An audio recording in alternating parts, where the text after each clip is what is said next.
As you know, Ireland's going in this total lockdown. So just to say, lockdowns, it doesn't work. My sister, it doesn't work.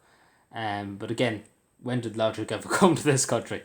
Um, it's just there's no logic because again, you lock down people for 6 or 7 months, right? And then as soon as the lockdown, you lift it for a week, and then it has to come back in again. So where's logic? Um, but yeah, it's a crazy world, isn't it? But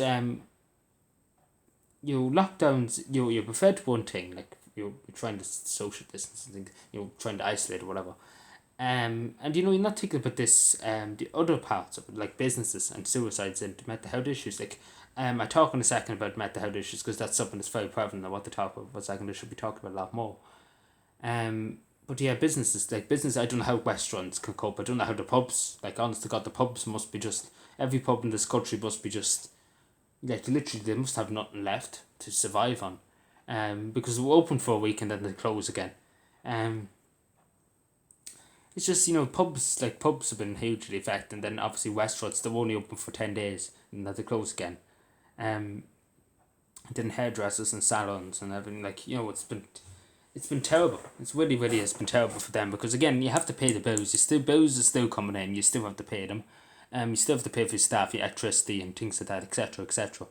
And obviously the politicians still have to pay for anything. Great country, I will tell you that.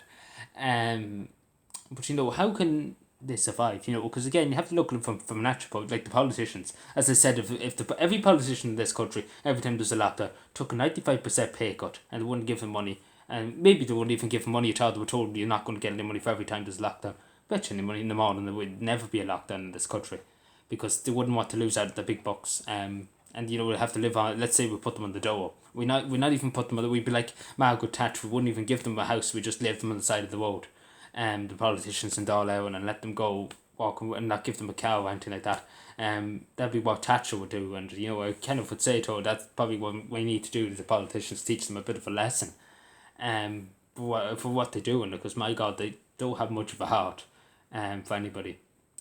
But then again, when did any government ever have a heart for people? Um, but yeah, the mental health aspect. So obviously, for example, in Cavan, there's been tragic loss of lives this year, particularly in the youth in Cavan. There's been a huge effect and has taken effect on me. Because it's very upsetting. It's very upsetting to hear of anybody's dead, but it's so sad to hear of somebody who's so young. It's there's no words to describe it. There's really no words to describe it. And this is happening across the country. This is happening across the world, and it's something that's not talked about. That is, people being isolated, people being left on their own. It's difficult. It's hard. It's not easy. It's not easy. I'm sure everybody, because at one stage of everybody's lockdown, we all felt alone. We felt very upset, very annoyed, very anxious, very worried. And we all did. And again, we can't say that we did. Even the strongest person would have been broken by this lockdown being on their own. Nobody would be able to deal with it. And as I tell you, nobody would be able to. I don't know a man, even the strongest people I know, crumbled. Really crumbled. And I mean, they crumbled because they couldn't go out to the pub, they couldn't go to the restaurants, they couldn't go and see their friends, they couldn't go to work. They just sat at home, didn't have anything to do, and sat staring at walls. And that's not good for anybody's health. And I'm sure we would all agree.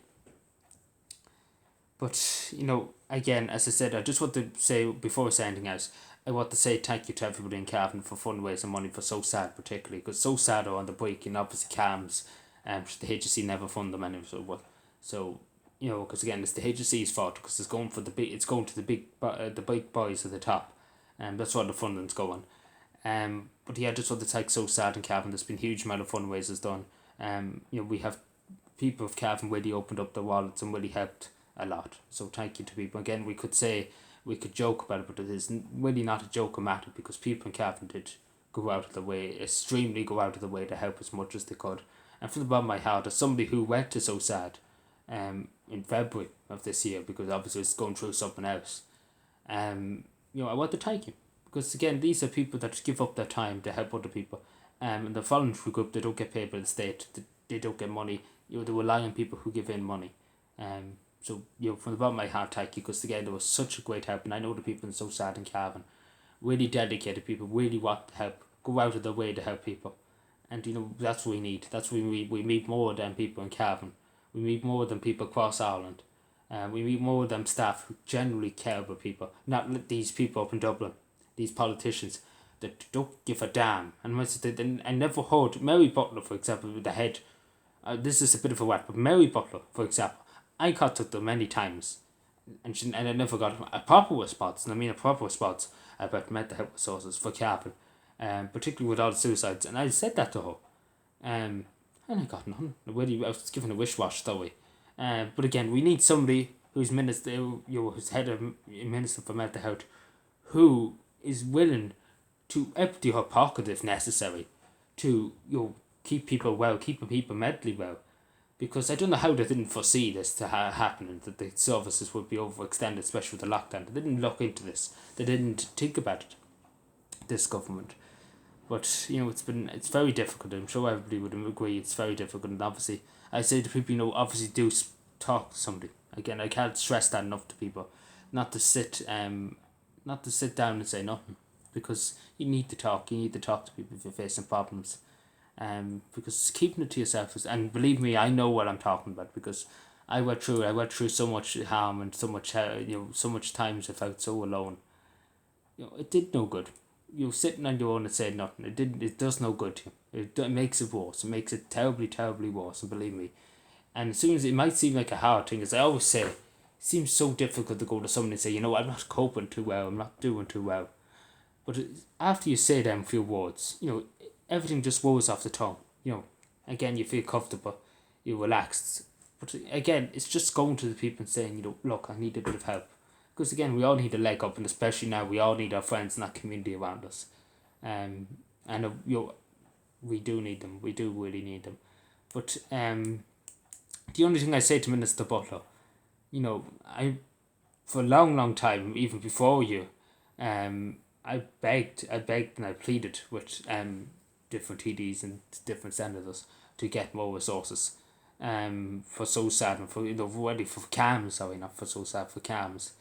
Which is state funded, but look at, and they always fund things when they, again, the politicians' pockets come first, and that's as simple as that. The people at the head of HSC come first too, and their money comes first. It's ridiculous. It's just ridiculous. But anyway, I don't know. I simply don't. This year has been, I don't know, it's been a heartbreaking year, and there's been times, you want to jump for joy with the things you've been seeing, with all the kindness you've been seeing, because there's been things I've seen that, was so kind. I've seen people doing so genuine and so heartfelt, like helping older people out, things that's what made you, really jump for joy and have hope for the future. Because people help each other and people help people in need. It's really very heartwarming. It's really, really very heartwarming. But there's been times, you wanted to throw your head into the sand and just pretend that everything was a dream. Because that's just what happened this year.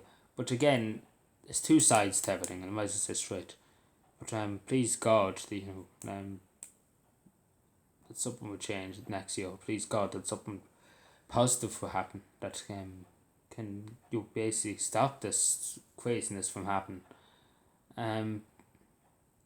Because it's just a mess. It's just a mess of a situation we find ourselves in. But anyway, please mind yourselves, take care of yourselves, and you need to contact me at any stage. Don't be afraid. If you want to contact me on Twitter, or send me a DM, of course, don't be afraid. Or on my Facebook page, hit me up. Don't be afraid. Really, don't hit me literally, but you know what I'm saying. Just don't be afraid to give me a shout if you need to talk, even for 3 or 4 minutes. That's no bother. Just hit me up and I get back to you as soon as humanly possible. As soon as I get a second. So don't worry. But if you want anybody watching now, I'm here now. If you want me to, because I'm just sitting here reading through a few emails. So if you want to contact me, that's no bother. So please take care of yourself, mind yourselves, look after each other, look after everybody around you. And please God, this new year will be better. Thank you.